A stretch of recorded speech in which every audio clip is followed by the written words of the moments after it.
তেজপুৰত বিজেপিৰ ধন্যবাদ জ্ঞাপন কাৰ্যসূচী। ৰাজ্যৰ চৰকাৰী ভূমি, সংৰক্ষিত বনাঞ্চল, জলাশয়, ধৰ্মীয় স্থলী, ঐতিহাসিক ঠাইসমূহ বেদখলমুক্ত কৰাৰ বাবে অসমৰ মুখ্যমন্ত্ৰী ডক্টৰ হিমন্ত বিশ্ব শৰ্মাক ধন্যবাদ জনাই এই কাৰ্যসূচী পালন কৰে। তেজপুৰ জয়মতী পথাৰৰ পৰা বিজেপিৰ কেইবা শতাধিক দলীয় নেতা-কৰ্মীয়ে তেজপুৰ চহৰৰ মাজেৰে এক বিশাল ৰেলী কৰি আহি কোৰ্ট চাৰিআলিত সমাপ্ত কৰে।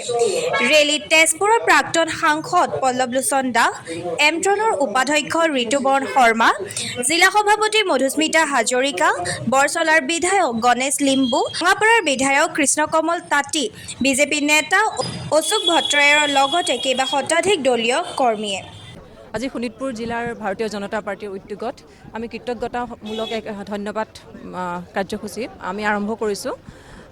আপোনালোকে জানে যে অসমৰ যশস্বী মুখ্যমন্ত্ৰী ডক্টৰ হিমন্ত বিশ্ব শৰ্মা ডাঙৰীয়াৰ নেতৃত্বত অসমৰ যিসমূহ সংৰক্ষিত বনাঞ্চল বা সত্ৰ, নামঘৰ আদি যিসমূহ বেদখল আছিলে সেইবোৰ উচ্ছেদ কৰাৰ ক্ষেত্ৰত তেখেতে যি বলিষ্ঠ পদক্ষেপ লৈছে তাক আমি সম্পূৰ্ণৰূপে সমৰ্থন জনাই সম্পূৰ্ণৰূপে কৃতজ্ঞতা আৰু ধন্যবাদ জ্ঞাপন কৰি আজি শোণিতপুৰ জিলাত তেজপুৰত আজি আমি কাৰ্যসূচী হাতত লৈছোঁ আৰু এই কাৰ্যসূচীত আমাৰ সমূহ দলীয় কাৰ্যকৰ্তা, দলীয় নেতৃবৃন্দ উপস্থিত আছে আৰু তেজপুৰীয়া ৰাইজো ইয়াত উপস্থিত আছে।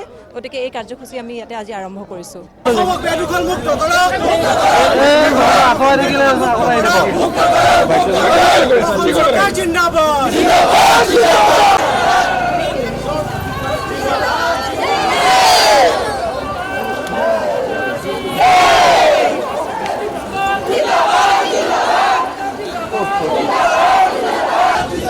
BJP जिंदाबाद जिंदाबाद जिंदाबाद BJP जिंदाबाद जिंदाबाद जिंदाबाद BJP जिंदाबाद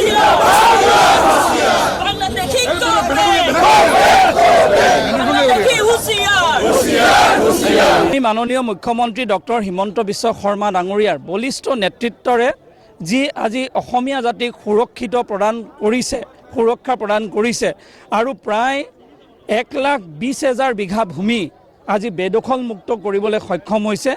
এই বলিষ্ঠ নেতৃত্বক তেখেতক বিশেষকৈ আমি ধন্যবাদ আৰু কৃতজ্ঞতা জ্ঞাপন কৰিবৰ বাবে আজি আমি তেজপুৰত শোণিতপুৰ জিলাৰ নেতৃত্বত আমি সকলো আমাৰ ইয়াত সতীৰ্থসকলৰ লগত আমাৰ বিধায়কসকল, আমাৰ সকলো দলৰ সতীৰ্থসকল, আমাৰ শুভাকাংক্ষীসকল সকলো একত্ৰিতভাৱে তেখেতক আমি ধন্যবাদ জনাবলৈ আমি যাত্ৰা আৰম্ভ কৰিছোঁ।